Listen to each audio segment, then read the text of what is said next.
안녕하세요.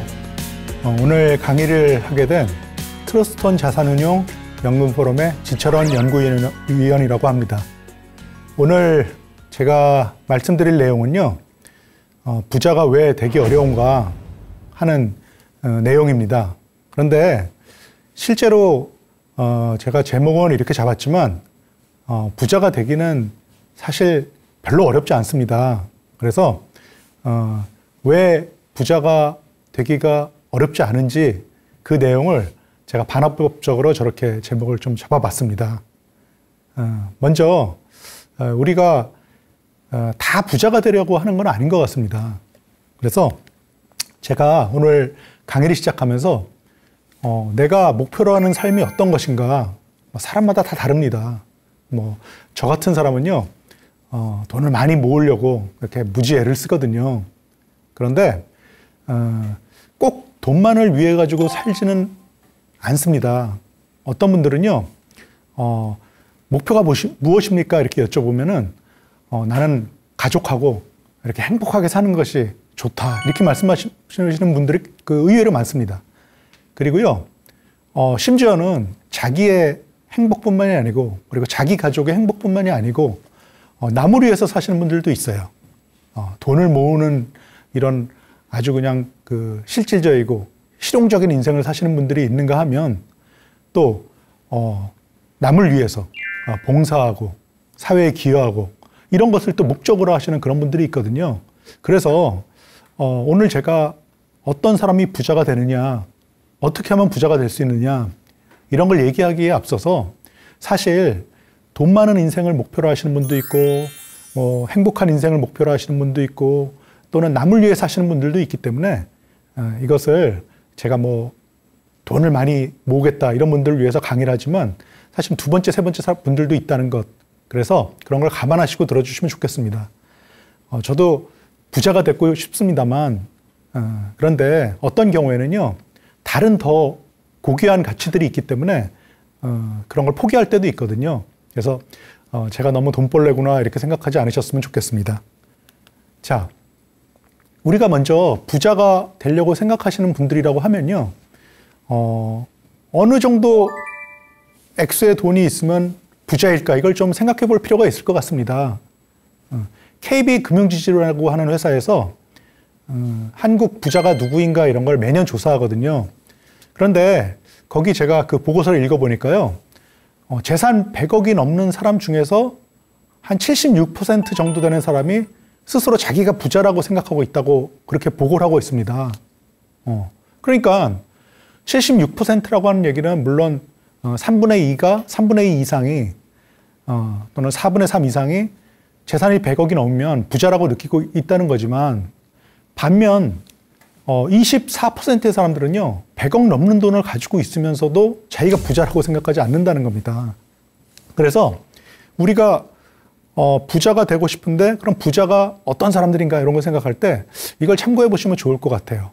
그래서 객관적으로는 저런 어떤 조사도 있지만 사실은 부자라고 하는 것이 많으면 많을수록 좋다. 다다익선이라고 하죠. 아무리 많아도 사실은 충족되지 않는 게 이 부의 개념일 수 있다는 겁니다. 그래서 우리들이 돈을 모으려고 지금 벌써 충분히 가지고 있는데도 불구하고 자꾸만 더 모으려다가 무리하고 감옥 가시고 이런 분들 보잖아요. 그리고 불행해지시는 분 보잖아요.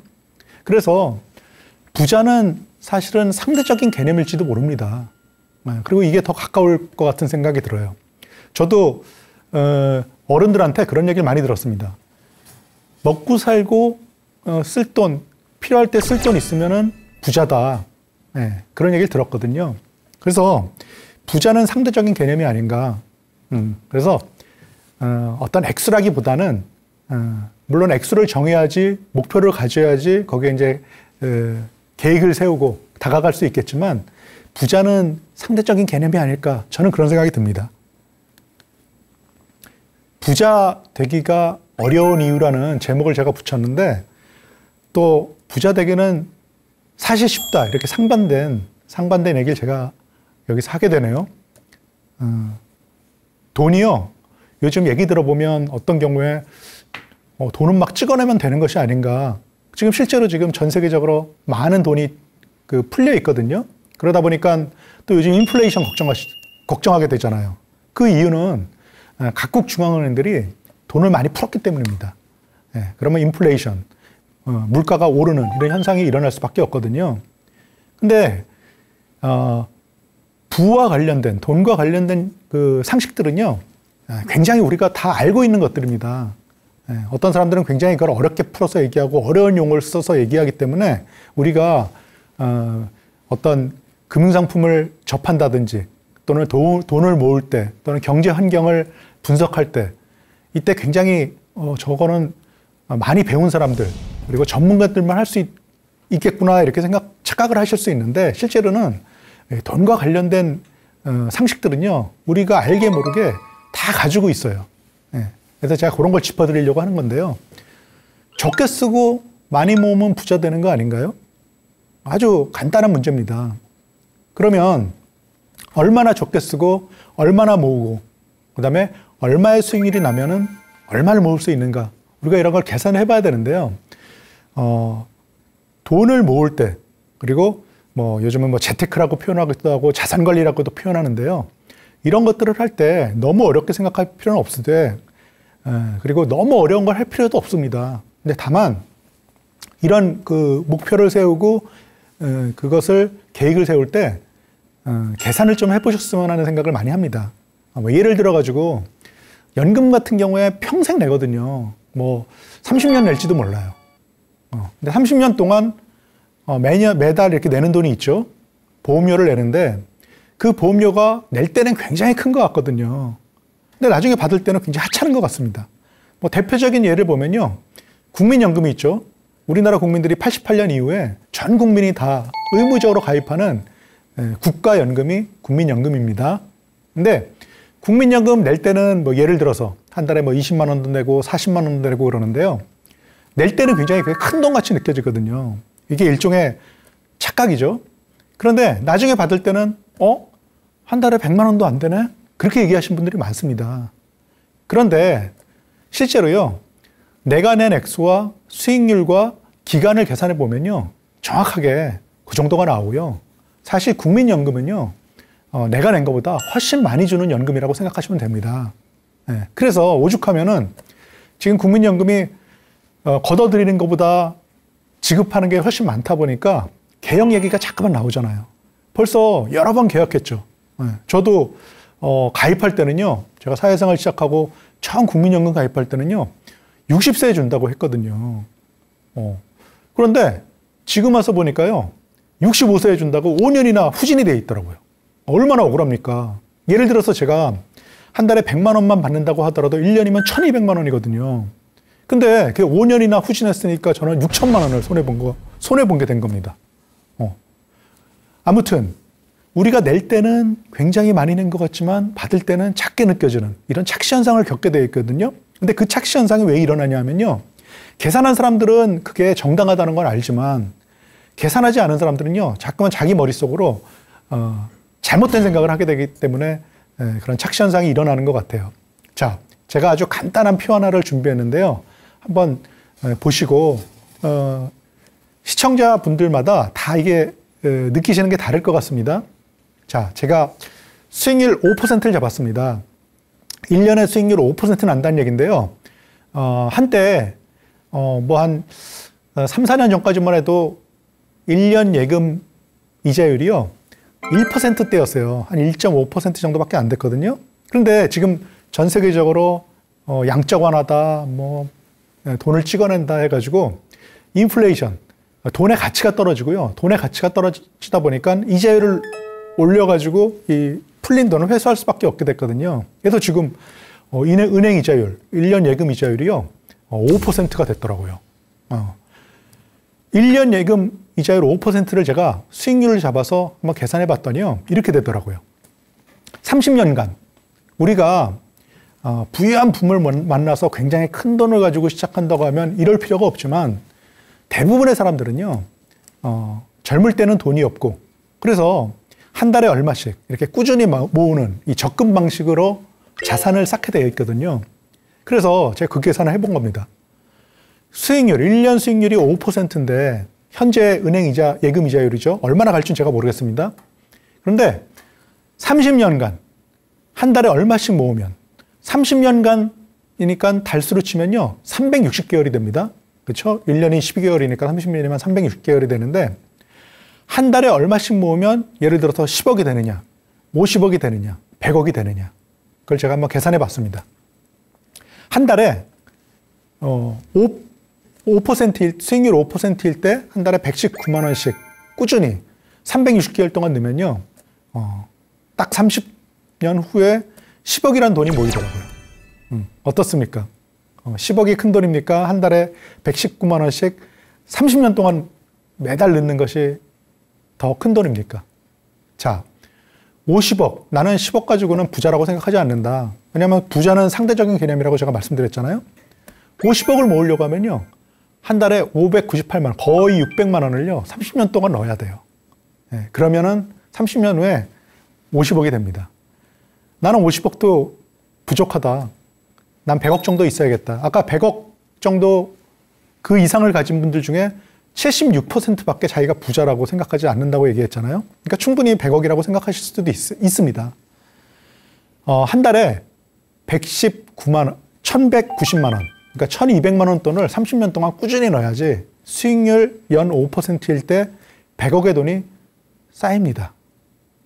그러니까 10억이라고 하더라도 아주 쉽다고 생각되지 않을 것 같습니다. 왜냐하면 한 달에 120만 원 돈의 큰 돈을 360개월 동안 매달 넣을 수 있는 분은 많지 않을 것 같습니다.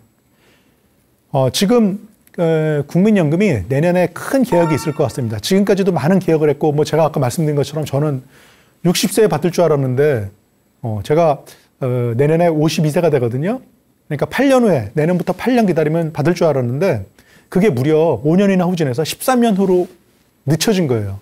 그런데 그런 개혁이 중간중간 있었음에도 불구하고 내년에 아마 가을쯤에는 그 확정된 안이 나올 거라고 제가 예상을 하는데요. 내년에도 큰 지금까지보다 어떻게 보면 더 큰 개혁이 있을지 모르겠어요. 그런데 지금 현재 한 달에 많이 내봤자 50만 원 안 내거든요. 근데 50만 원 정도를 30년간 국민연금 같은 경우에 사회생활 시작할 때부터 퇴직할 때까지 퇴직이 보통 요즘은 60세죠. 정년이 60세니까 60세까지 뭐 남자 같은 경우는 30년 뭐 여자 같은 경우는 뭐 35년 동안 낼 수 있을 것 같아요. 근데 의무적으로 내는 거지만 내는 거니까 30년간 내지만 사실은 저는요 30년간 뭐 적금을 꾸준히 한 달도 안 빠지고 낸 분이라든지 30년 동안 연금을 꾸준히 낸 분이라든지 이런 분들을 저는 거의 발견하지 못합니다. 실제로 예금이 길어봤자 3년이거든요. 근데 3년짜리 예금을 중도에 깨지 않고 가시는 분도 저는 굉장히 훌륭한 분이라고 생각합니다. 근데 30년간 한 달에 119만 원을 계속 낼 수 있다. 그러면 10억이 된다. 저것도 쉽지 않은 일일 겁니다. 하물며 100억 보십시오. 거의 불가능하다고 생각합니다. 자, 부자가 되기 위해서 필요한 거는요. 아까 제가 말씀드린 것처럼요. 우리는 다 이미 체험적으로, 경험적으로 또는 상식적으로 알고 있습니다. 부자가 되기 위해서 필요한 것. 저걸 제가 다른 말씀으로 드리면요. 돈을 모으기 위한 방법은 돈을 목적한 금액에 빨리 도달할 수 있게 만들 수 있는 방법은 딱 3가지뿐입니다. 첫 번째는 아끼는 겁니다. 이게 다른 얘기는 무슨 얘기라고 하면요. 더 많은 적립을 하는 겁니다. 그래서 더 큰 금액을 모은다. 그러니까 예를 들어서 아까 내가 10억 모으려면 한 달에 119만 원 내면 됐던 것을 내가 100억을 모으려고 하면 한 달에 1190만 원을 넣으면 되는 겁니다. 그래서 더 큰 금액을 쌓는다. 쉽지 않죠. 인내력. 뭐 저것도 다른 얘기로 하면요. 납입 기간을 늘린다고 얘기합니다. 더 오랜 기간을 내고 더 오랜 기간을 버티는 겁니다. 그래서 내가 10년 동안 한 달에 100만 원 낼 것을 30년으로 늘린다든지 내가 30살부터 내기 시작할 것을 조금 당겨서 20살부터 미리미리 쌓기 시작한다든지 납입 기간을 늘리는 거죠. 그래서 저것을 제가 인내력이라고 표현했는데 납입 기간을 늘리고 그 다음에 가입 기간을 늘리고 이런 거 버티는 겁니다. 그다음 세 번째로는요. 도전 정신 또는 용기 같은 건데요. 더 높은 수익률을 낼 수 있도록 내가 리스크를 견디면서 투자하는 겁니다. 예금은 금리는 뻔하잖아요. 자, 이 은행 갔더니 예금 이자율 5% 주는데 저 은행 갔더니 10% 주는 거 봤습니까? 이자율이라고 하는 건요, 뻔합니다. 비슷비슷합니다. 물론 시중은행보다 저축은행 가면은, 저축은행이라고 하는 데는 사실은 은행이 아니죠. 사실은 금고, 개인 금고와 같은 것인데요. 이 시중은행보다 저축은행이 조금 더 이자율을 더 줄 수는 있지만 사실은 이자율은 뻔한 겁니다. 그리고 저축은행은 일반 은행보다 리스크가 더 크죠. 뭐 기억하실지 모르겠는데 예전에 한 10여 년 전에 저축은행 사태 때문에 은행인 줄 알았더니 만기가 됐는데 지급을 못하는 이런 사태가 있었거든요. 근데 그런 리스크를 견디면서 기껏해야 사실은 1% 차이도 안 나는 것 같은데 1%를 더 받으려고 하는 게 과연 현명한 것인가 이런 걸 생각할 필요가 있죠. 도전정신, 다른 얘기로 하면요, 유식한 얘기로 더 높은 수익률을 낸다, 고수익을 낸다는 겁니다. 그런데 왜 저것을 도전정신, 용기라고 제가 표현했느냐. 더 높은 수익률을 내려고 하면요, 우리가 수익률이 높은 것을 부러워하지만 그 과정에서 그 수익률을 더 높이 내기 위해서 그 사람은요, 굉장히 큰 리스크를 견뎌냈다는 겁니다. 리스크를 좋아하는 사람이 어디 있겠습니까? 리스크는요, 이런 수익률, 높은 수익률에 어떤 거쳐야 되는 의무와 같은 겁니다. 그래서 제가 그걸 도전정신이라고 표현했는데요. 부자가 되기 위해서, 뭐 다른 얘기로는요, 더 큰 돈을 모으기 위해서, 더 빨리 모으기 위해서 필요한 거는요, 저거 세 개밖에 없습니다. 저거 이외에 부자가 되기 위한 어떤 다른 방법은 없습니다. 그래서 저 세 개 중에 하나를 선택하든지 아니면 두 개를 선택하든지 아니면 세 개 다 선택을 통해서 더 큰 부자가 될 수 있는 겁니다. 그래서 제목에 제가 부자 되기는 쉽지 않다, 부자 되기가 어려운 이유 이렇게 붙인 겁니다. 높은 수익은요, 지금 말씀드린 것처럼 거저 얻을 수가 없습니다. 우리가 부자가 된 그 사람을 부러워하잖아요. 그런데 그 부자가 된 그 상태를 우리가 부러워하고 그 사람이 지금 누리고 있는 그 다음에 행복, 이런 걸 부러워하지만요, 이게 리스크를 견뎌야 될지 모릅니다. 왜냐하면요, 많이 모으고, 한 달에 100만 원 모을 걸 200만 원 모으고, 그 다음에 내가 20년 모을 걸 30년간 모으고, 이런 것들은요, 사실은 우리의 현실적 상황 때문에 쉽지 않다는 겁니다. 어떻게 200만 원 버는 사람이 200만 원을 다 저축하겠습니까? 그리고 내가 정년이, 우리가 회사 생활을 하면요, 정년이라고 하는 게 거의 법정 정년이 정해져 있거든요. 그래서 30년밖에 일할 수 없는데 어떻게 40년을 모으겠습니까? 퇴직 후에도 더 돈을 모을 수 있겠습니까? 그래서 근검 전략하는 것과 그 다음에 인내하는 거는 한계가 있어요. 근데 수익률은요, 조금 우리를 조금 편하게, 그리고 조금 어떻게 보면 만만합니다. 제가요, 아까 계산했던 그 계산기를 조금 더 확장해서 수익률을 가지고 수익률이 조금 높아지면은 얼마나 우리가 조금 더 편하게 우리 목표에 도달할 수 있는지를 한번 계산해 봤습니다. 아까는 제가 은행 이자 수익률, 지금 현재 1년 예금 이자율이죠. 5%를 잡고 계산해 봤는데요. 제가 수익률을 그 2배인 10%, 3배인 15%까지 잡아봤습니다. 물론 은행 이자는 뻔한 것이기 때문에 10%와 15%의 연간 수익률을 내려고 하면요, 은행 이자, 예금이 아닌 다른 방법을 택해야 될 겁니다. 그것을 우리가 투자라고 얘기하죠. 리스크를 안고 도전하는 방법들. 그래서 용기가 필요하고 그 다음에 도전 정신이 필요합니다. 자, 아까 수익률 5%일 때 10억을 모으려고 하면 30년 동안, 360개월 동안 한 달에 119만 원씩 한 번도 빠지지 않고 넣어야 된다고 제가 말씀드렸잖아요. 근데 수익률이요, 10%만 되면, 뭐 제가 2배나 되는 걸 10%만 되면이라고 해서 굉장히 죄송합니다만, 사실 제가 제가 아주 오래 산 건 아니지만 제가 직장 생활하면서 빨리 저거에 대해서 깨닫고 그 다음에 수익률을 높이려고 노력해 본 결과 저게 쉽지 5% 이자율일 때 10% 정도의 수익률을 올린다는 것이 그렇게 어렵지 않다는 걸 깨달았거든요. 거기에는요, 장기 투자와 그다음에 약간의 그 도전 정신이 필요합니다. 그리고 분산 투자가 필요하죠. 근데 그렇게 하면요, 원칙적인 것만 지키셔도 저는 그렇게 어렵지 않다고 생각합니다. 자, 연간 10%의 수익률을 낼 수가 있다면 얼마나 편해지는지 한번 보십시오. 10억 모으는데 한 달에 119만 원이 아니라 43만 원만 있으면 됩니다. 수익률이 2배가 됐으니까 119만 원의 절반, 한 60만 원씩만 넣으면 되나? 그런데 의외로요, 43만 원밖에 들지 않습니다. 자, 10억을 1년 수익률 15%일 때 조금 더 높여서 15%까지 낼 수 있다고 하면 한 달에 얼마 필요하느냐? 14만 원밖에 필요하지 않습니다. 자, 굉장히 놀랍습니다. 수익률이 3배만 올라가면요, 10억을 모으는데 한 달에 119만 원 들던 게 14만 원으로 거의 뭐 어떻게 보면 뭐 한 8분의 1 이렇게 떨어집니다. 50억도 보세요. 수익률 5%일 때는 600만 원 들어가거든요. 한 달에 600만 원씩 30년간 내야 되는데 이게 10%일 땐 219만 원. 수익률 15% 낼 수 있다고 하면 71만 원까지 뚝뚝 떨어집니다. 100억은요. 보세요.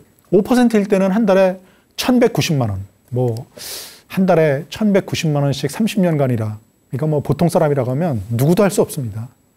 10%일 때는요, 이게 430만 원으로 떨어집니다. 15%일 때는요, 이게 한 달에 140만 원씩 30년간 내면은 100억이 된다는 겁니다. 자, 그러면 다시 한번 저표를 보면서 뭐 가로, 세로, 그다음 대각으로 여러 가지 분석을 해볼 수가 있는데요. 자, 연간 수익률 5%일 때는 10억을 모으기 위해서 한 달에 119만 원씩 30년 동안 내야 됐던 것을 수익률이 15%로 올라가면 그거에서 얼마 더 붙인, 21만 원만 더 붙인 돈, 140만 원을 내면은 100억이 된다는 겁니다.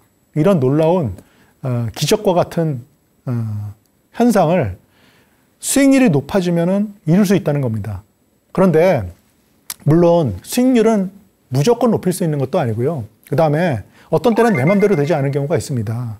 그런데 항상 장기 투자와 분산 투자를 잊지 않으시면 될 것 같아요. 네. 어떤 분이 그러시더라고요.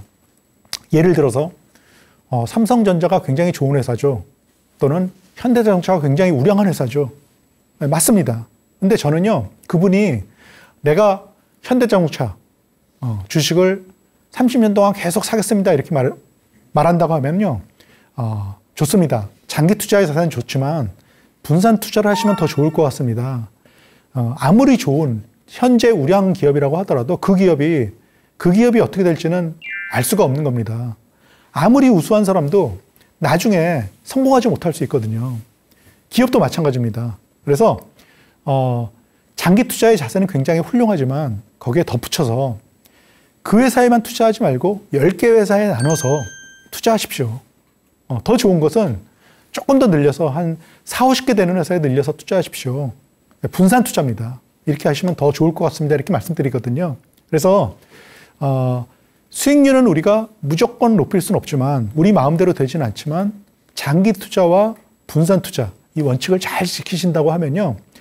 저는 수익률을 은행이자보다 2배 정도의 수익률을 받는 것은 아주 어려운 일은 아니다. 불가능한 일은 아니다. 그리고 제가 지금까지 제 자산을 관리하면서 실제로 경험적으로 그것을 확인했거든요. 그래서 저론표를 항상 제가 말씀드린 것처럼 항상 계산하는 자세. 물론 숫자를 좋아하는 사람은 없습니다만 요즘은 좋은 계산기들이 많이 나와 있거든요. 뭐 휴대폰에 앱으로도 나와 있고요. 그다음 뭐 엑셀 같은 그 컴퓨터를 PC를 좀 쓰시는 분들이라고 하면은 엑셀 프로그램을 사용하는 것도 굉장히 좋습니다. 제가 가장 많이 사용하는 계산기가 엑셀이거든요. 엑셀으로 아주 다양한 계산을 해봅니다. 뭐 요건 아주 간단한 계산인데요. 이 표도 한번 보시면서 기대 수익률 그 다음에 투자 리스크가 어떤 관계를 가지는지 한번 보시는 것도 좋을 것 같습니다. 자, 가로축 이 투자 리스크고요. 세로축이 기대 수익률입니다.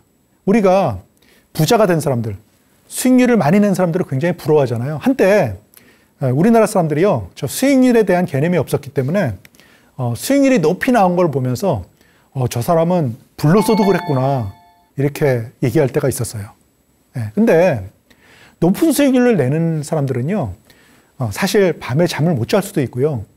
자기 자신을 쥐어뜯으면서 내가 거기 왜 투자했지? 그러고 후회할 때도 많아요. 그냥 이루어진 게 아니라는 거예요. 절대로 불로소득, 일하지 않고 얻어진 수익이 아니라는 거예요. 저 그래프를 한번 보시면서 제가 한번 설명드려 볼까요? 수익률이 낮은 것들은요, 저기 보면 국공채도 있고, 뭐 CMA 같은 예금도 있고 그런데요, 이런 것들이에요. 수익률이 낮은 대신요, 수익률이 별로 높지 않아요. 그 대신 저런 상품을 가지고 계신 분들은요, 밤에 편안하게 주무십니다. 걱정이 없어요. 항상 즐거워요. 왜? 그냥 기다리면은 시간만 지나면요, 이자는 붙거든요. 네. 예금, 국공채 이런 굉장히 안정적인 자산들의 특징이에요. 다시 말하면 편안한 대신 수익을 높이 얻을 수는 없어요. 그러니까 우리가 하나를 가지면 하나를 버려야 되고요. 하나를 버리면 하나를 갖고 이러는 겁니다. 자, 저 그래프에서 저쪽 오른쪽 끝에 위에 있는 것들 한번 볼까요? 뭐 주식도 있고, 그 다음에 뭐 ELS도 있고, 주식형 펀드도 있고 그렇습니다. 네, 저런 것들이요. 기대 수익률이 높으니까 굉장히 마음속으로 혹하잖아요. 그런데 저런 걸 가지고 항상 성공하는 것이 아니라는 거예요. 그게 리스크죠. 불확실성입니다. 그래서 저런 걸 가지고 있으면요, 밤에 잠을 못 자요. 뭐 저도 마찬가지입니다. 제가 아까 장기 투자, 분산 투자라면 은행이자보다 좀 더 수익률을 내는 것은 그리 어렵지 않다. 뭐 어떤 특별한 재주가 없어도 된다. 그 원칙만 잘 지키면 된다. 제가 그런 말씀을 드렸는데, 사실 저도 중간중간에, 지금도 그렇습니다. 지금도요, 제가 뭐 주식도 가지고 있고요. 그 다음에 그 석유 있잖아요. 석유 펀드도 가지고 있고요. 그 다음에 금 펀드도 가지고 있어요. 요즘 인플레이션이 걱정이 돼서 금도 좀 가지고 있어요. 근데 금을 갖다가 제가 실물로 가지고 있는 게 아니고 펀드 형태로 가지고 있어요. 이 펀드 형태 금을 가지고 있으면 대부분의 경우에 금광이라든지 그다음에 금 관련 기업의 주식을 가지고 있거든요. 그래서 아무튼 이런 여러 가지 자산들을 제가 가지고 있는데 가끔 가다가 어떤 때는 금값은 굉장히 변동성이 심하거든요. 그리고 제가 기대했던 것만큼 인플레이션이 왔는데도 빨리 오르지도 않더라고요. 거기 뭐 여러 가지 이유가 있는데 아무튼 그래서 제가 이거 잘못 투자했나? 근데 또 석유는요. 제가 40달러대에 샀는데 지금 막 한때는 막 100달러, 지금도 80달러 선이죠. 그래서 거기서는 또 수익이 많이 났어요. 제가 예상했던 거와 좀 달라요. 네, 그래서 여기 보시면은 저 오른쪽 위에 있는 것들, 주식형 펀드나 주식 같은 것들, 이런 것들은요, 기대 수익률이 높으니까 다들 달려들지만 실제로 꼭 그렇게 되는 것도 아니고요. 저걸 가지고 있는 동안 일하지 않고 쉽게 얻어지는 게 아니고 굉장히 고민을 하게 됩니다. 저도 저거 왜 그때 이걸 투자하지 왜 이걸 투자해가지고 이 고생을 하나, 내가 왜 그렇게 생각했을까, 그리고 굉장히 가슴을 쥐어뜯을 때가 많거든요. 그런데 장기적으로 가면은 분산 투자하고 장기 투자하면요, 언젠간 수익을 그 정도 주더라고요. 그래서 그런 훈련이 되셨으면 좋겠어요. 그래서 기대 수익률과 투자 리스크는 비례한다. 기대 수익률을 내가 높은 기대를 하게 되면은 리스크가 커져요. 반대급부죠. 그러니까 굉장히 고민스러워집니다. 그리고 내가 편안할 수는 있지만 그런 경우에는 또 기대 수익률이 낮아요. 이걸 트레이드 오프 관계라고 하는데 하나를 주면 하나를 버리는 거죠. 하나를 얻으면 하나를 줘야 되는 거고, 이런 관계가 성립된다는 것. 그래서 저 그래프는 보시면은 비례하는구나. 높은 수익을 얻으려고 하면 고생을 해야 되고 편안한 대신 수익률이 낮아지는구나. 그런데 가끔가다 이런 경우가 있어요. 친한 사람들이 보통 그런 얘기를 하거든요. 나랑 같이 개를 합시다. 개를 하면은 내가 10% 수익률을 줄게요. 그런데 수익률이 10%지만 투자 리스크는 보세요. 제로잖아요. 왜냐하면 나는 나 잘 믿지. 내가 평생 너랑 같이 있었는데, 걔가 보통 친한 사람들끼리 하게 돼 있거든요. 동네 형, 뭐 이모. 근데 저는 개를 해본 적은 없는데 어렸을 때 보면은 신문에 꼭 그 개주가 돈 가지고 튀는 일이 일어나더라고요. 자, 리스크 없이 수익률이 저렇게 높을 수 있는, 지금 보시면 그래프상에서 다 요 선상에 있는데 저런 그 특수한 상품을 주장하는 사람들은 리스크가 없으면서 기대 수익률이 높다고 얘기하거든요. 선상에서 벗어나 있습니다. 저게 가당치 않다는 겁니다. 그리고 사기는요, 보통 저런 지점에서 일어납니다. 또 이런 것도 한번 보실까요? 비상장 주식이라고 하는 건요, 투자 리스크가 굉장히 높은 겁니다. 근데 가끔가다 이렇게 얘기하는 사람들이 있어요. 이 회사는요, 물만 넣으면 움직이는 자동차를 만들었는데, 투자 리스크도 적고요. 반드시 성공합니다. 이런 차를 만들었는데 이 주가가 뛰지 않을 리가 있어요? 기대 수익률이 높습니다. 자, 보세요. 지금 일반적인 금융상품들이 있는 선상에서 벗어났잖아요. 비상장 주식은요, 리스크가 굉장히 큰 상품이거든요. 또 요즘 많이 하는 거 뭐 있어요? 가상화폐. 저는 가상화폐를 보면서 조금 조심스러워요. 특히 어떤 점이 조심스럽냐면요. 가상화폐가 기대 수익률이 높은 건 사실이지만 투자 리스크도 큰 것이거든요.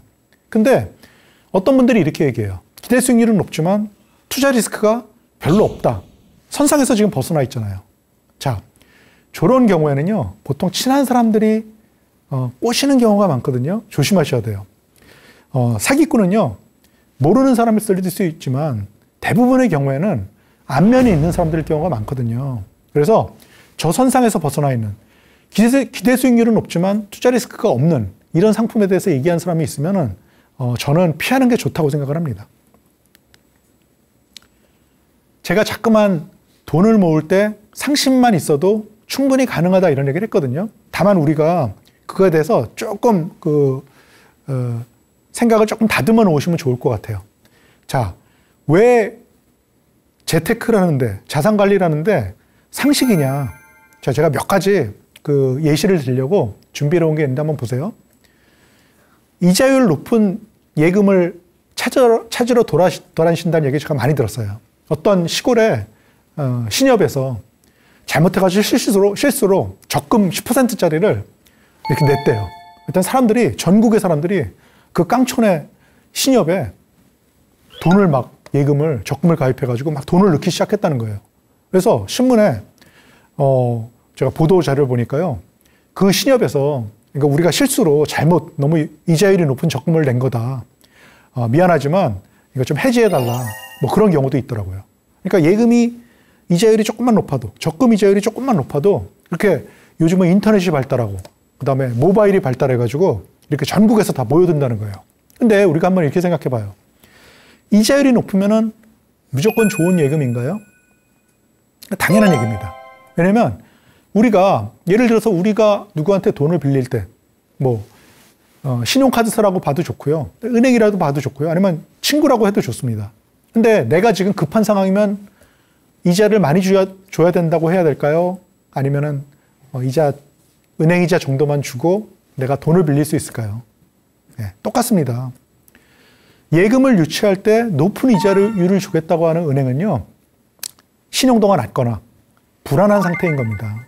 그래서 우리가 이자율이 무조건 높은 걸 찾아다닌다기보다는요, 그 이자율을 줄 수 있는 그 기관의 상태를 우리가 좀 볼 줄 알아야 된다는 겁니다. 그리고 굉장히 상식적인 얘기죠. 그 다음에 대출을 할 때도요, 만기 일시 상환, 이자만 쭉 갚다가 나중에 원금을 갚는 방식. 그 다음에 내가 원금과 이자를 나눠받는 방식. 이런 방식에 대출 두 가지가 있을 때 어떤 쪽이 나한테 더 유리한 대출인가를 생각해 봐야 된다는 겁니다. 갚을 때는 이자만 쭉 내는 게 훨씬 낫기 때문에 보통 만기 일시 상환, 이 방식을 선호하거든요. 근데 계산해 보면요, 한 10년 정도 대출을 하고 이자를 갚는다고 생각해 봤을 때 원금 만기 일시 상환은요, 원리금 상환 방식보다 이자가 한 2배 정도 됩니다. 그래서 우리가 갚을 때 쉬운 것은 나중에 뭔가 반대급부에, 그러니까 이자를 더 많이 내는 이런 단점이 있다는 것을 상식적으로, 상식이죠. 편한 것은 나중에 고통이 따른다. 이런 것도 한번 볼까요? 주가 지수가 오르면요, 수익률이 커진다. 이거 당연한 거죠. 보통 인덱스 펀드라고 합니다. 주가가 10% 오르면 내가 10% 버는 거죠. 근데 어떤 경우에 이런 것들이 있어요. 주가 지수가 떨어져도 원금은 주고, 그다음에 주가 오르면 수익률도 커진다. 근데 보세요. 주가 지수가 오르면 내가 그만큼 수익률을 내고, 10% 오르면 10% 수익이 나고, 10% 떨어지면 10% 손실이 나고, 이게 굉장히 정당한 거죠. 근데 보세요. 주가 지수가 떨어져도 원금은 주고, 주가가 올라도 수익률은 있다. 자, 그러면 첫 번째 것과 두 번째 것의 차이가 있죠. 자, 두 번째 것에서는 뭔가 반대급부가 있을 거예요. 보통 두 번째 경우에는요, 주가 지수가 떨어져도 원금은 주지만 그 대신 주가가 10% 올라도 10%를 다 주지 않습니다. 5%만 준다. 또는 뭐 7%만 준다. 이런 반대급부가 있어요. 그러니까 주가가 오를 때는 1번에 비해서 2번이 상대적으로 손실이 있는 거죠. 이런 걸 모르고 주가가 떨어져도 원금은 주고 오르면 그대로 10% 나면 10% 준다. 이렇게 생각하시면은 사실은 그분이 어리석다고 볼 수밖에 없는 거죠. 이런 경우도 있어요. 자, 제가 굉장히 많은 금감원이라고 하는 기관에 민원 들어오는 것 중에 가장 큰 것이, 가장 많은 사례가 많은 것이 이 보험이에요. 근데 보험이요, 왜 그분이 이것을 가입하고 나중에 잘못 가입했다고 원망을 하는가, 그 내막을 잘 보면요, 굉장히 그분이 상식에 좀 벗어났구나 이런 생각을 할 때가 있거든요. 물론 불완전 판매, 이것을 굉장히 사탕 발림으로 그분을 꿴 분의 잘못도 있지만, 가입한 분이 조금만 상식이 있었으면 피할 수 있었지 않았나. 사망하면 보험금을 지급하고 은행 이자율보다 높은 수익률을 준다. 은행 이자율보다 저축보험의 수익률이 더 높다. 이렇게 얘기를 하거든요. 근데 보세요. 어떤 사고가 있었을 때 보험금을 지급하면서 수익률도 더 높은 그런 상품이 있을 수 있나요? 그러니까 상식적으로 말이 안 되는 겁니다. 저축은요, 보험보다 항상 수익률이 높습니다. 근데 왜 저런 얘기를 하느냐. 실제로 보험은요, 이 사망보험금을 지급하는 대신 보험료를 내가 낸 돈에서 좀 빼고요. 저축보험이라도 그렇습니다. 그리고 보험은요, 수수료가 많이 떨어지는 금융상품이에요.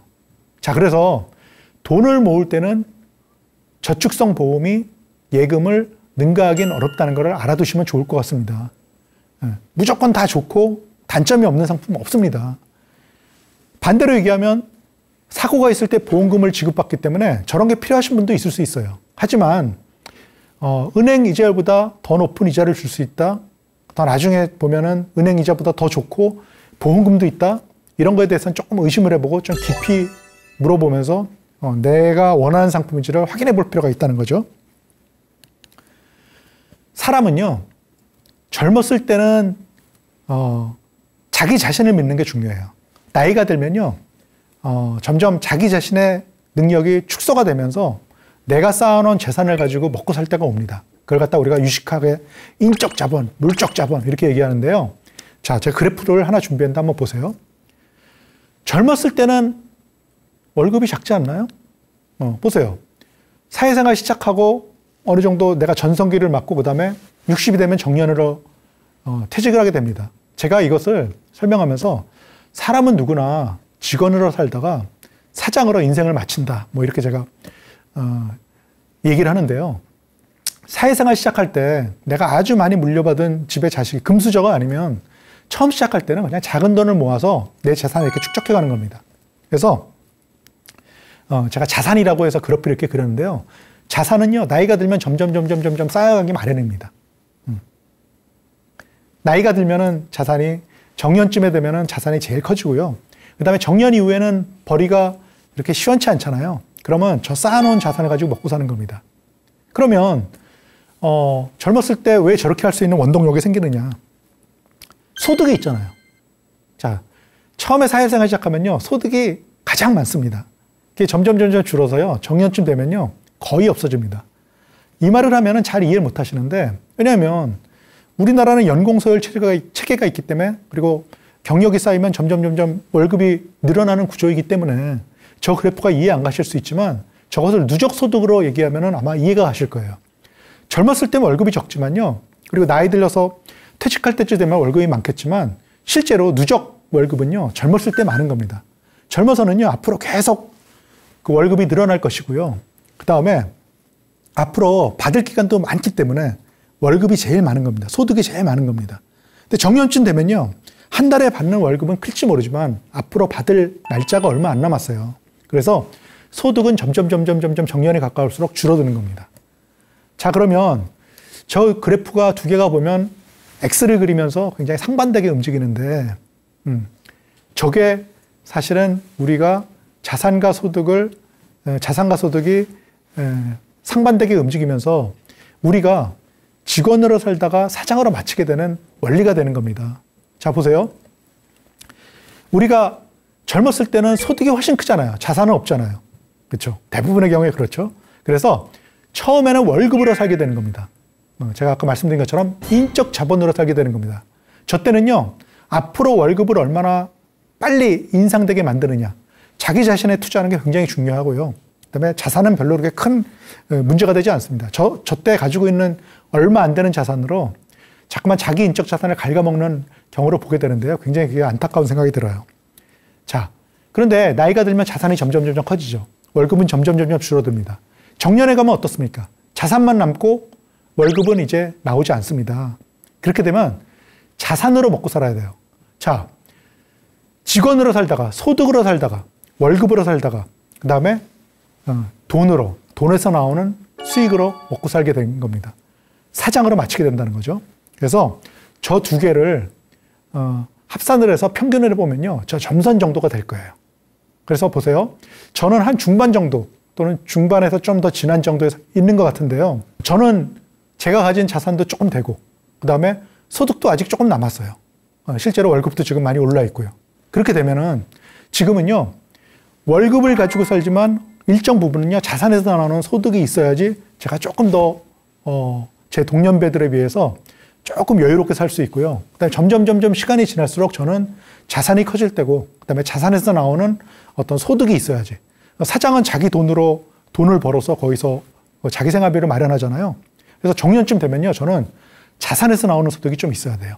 네. 저런 그 구조가 돼 있기 때문에 직원으로 평생을 살지만 누구나 다 사장으로 마치게 된다고 얘기하는 겁니다. 그래서 제가 오늘 강의한 제목이 부자가 되기는 쉽지 않다. 누구나 부자를 부러워하지만 부자가 되려면 어떤 그 도전 정신도 있어야 되고 근면성도 있어야 되고 인내력도 있어야 된다. 이런 얘기를 드렸는데 그 얘기를 하는 이유는 바로 우리의 삶이 저런 구조이기 때문에 그렇습니다. 그래서 시청자분들께서는 저런 구조를 잘 이해하시고 앞으로 인생 100세 시대를, 그리고 특히 인생 후반전을 행복하고 여유롭고 풍요롭게 사시기를 진심으로 바라겠습니다.